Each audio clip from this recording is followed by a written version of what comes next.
ఒకటేంటంటే wrong statement ముందు అది డ్రాప్ చేసుకోమనండి, శాంతి భద్రతలు లేవు అన్నమాట డ్రాప్ చేసుకోవాలి. మీరు బేస్లెస్ స్టేట్మెంట్ ఇచ్చి స్టేట్మెంట్ చేస్తామంటే మాత్రమే ఒప్పుకోము. దాని గురించి చర్చించడానికి నేను రెడీగా ఉన్నా.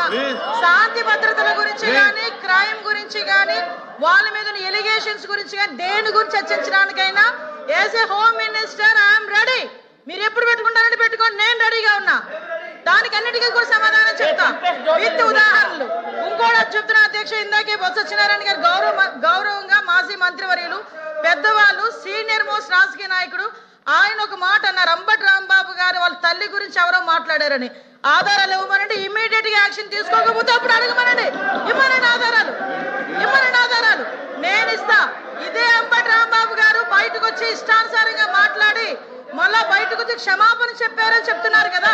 క్షమాపణ చెప్పే ఉద్దేశం అయితే విత్ ఇన్ పావు గంటలో వాళ్ళ ఇంట్లోంచి బయటకు వచ్చి మాట్లాడుతూ నా కుక్కను కూడా టచ్ చేయలేరు, ఏ పోలీసు వస్తాడు రమ్మని చెప్పినప్పుడు ఆ మాట్లాడు గురించి మాట్లాడినట్టు అంటే ఇలాంటి మాట్లాడి రచ్చగొట్టేటట్టుగా మాట్లాడి నిన్న జైలు దగ్గరికి వెళ్ళి ఇట్ట పాడతాడు. ఆయన మాజీ మంత్రి అండి, ఏం మాట్లాడుతున్నారండి, ఏ సైకిల్ చేస్తున్నారండి, సమాజానికి ఎటువంటి మెసేజ్ ఇస్తున్నారండి?